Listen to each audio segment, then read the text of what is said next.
नौजवानों से कि निकाह से पहले हमारा बच्चा एक बार मुकम्मल खत्म कुरान करेगा। और निकाह के बाद दुल्हनों को हम ये कहते हैं, अगर अल्लाह ने तुम्हें हमल दे दिया तो 9 महीने तक एक कुरान, 3 कुरान, 5 कुरान जितने हो सकते हैं खत्म करो, फिर देखो तुम्हारा बेटा कैसा पैदा होगा। अजीजा ने गिरामी, जिंदगियों को इन खुराफात से, ये टीवी सीरियल मूवी और फिल्मों से निकाल करके आओ, हुजूर के दरबार में आओ, गुंबद खजरा की छांव में आओ।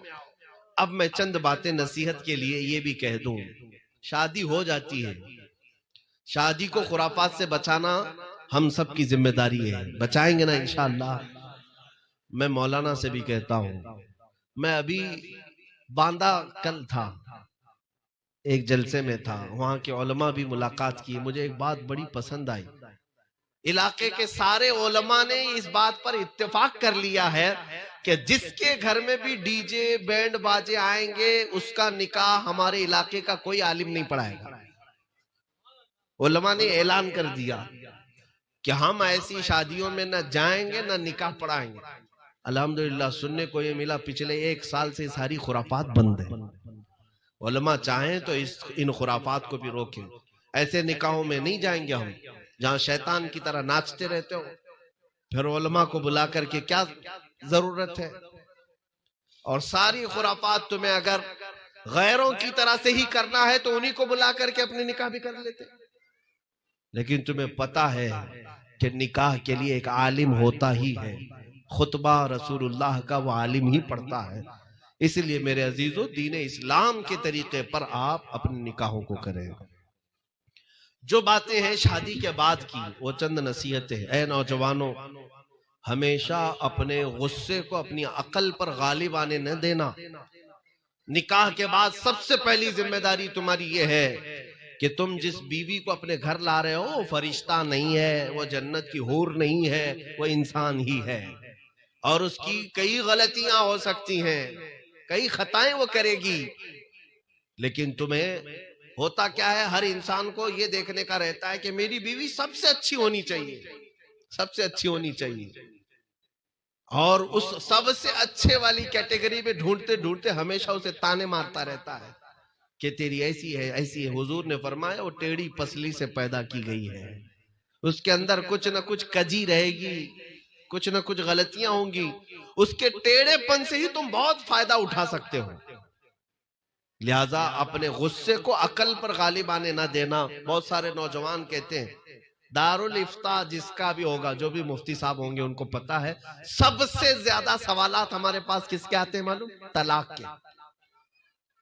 तलाक के मसाइल सबसे ज्यादा आते हैं कि गुस्से में लड़ाई चल रही थी, मैंने तलाक तलाक कह दिया है, गुस्से में था हजरत इसलिए मैंने तलाक कह दिया। आप कुछ हो सकता है। हम तो ये कहते हैं मियां प्यार में कौन तलाक देता है? कोई बुलाता है बीवी को, तू बहुत प्यारी है, ले ले एक तलाक? ऐसा तो नहीं, गुस्से में ही तो तुम्हारा इम्तिहान है। और गुस्से के आलम में अगर तुम्हारी जुबान कंट्रोल में नहीं है तो तुम पहलवान भी नहीं हो। हजरत अली रज़ियल्लाहु ताला अन्हु ने फरमाया, किसी पहलवान को देखना है तो उसे गुस्से की हालत में देखो कि जुबान पर कितना कंट्रोल होता है। हाँ, औरत की जुबान कैंची है, वो चलती रहेगी, तुम उसे रोक नहीं सकोगे। लेकिन तुम मर्द हो, तुम अपनी जुबान पर काबू में रखो। औरतों का हाल यही है कि बहुत सारी औरतें अगर सुनती हैं तो ये झगड़े हो जाए तो झगड़े शुरू होते हैं।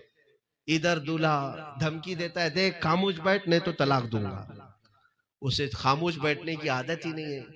वो कहती है दे करके दिखा, मैं भी देखती हूँ। डिमांड करती है, अगर हिम्मत है तो दे करके दिखा।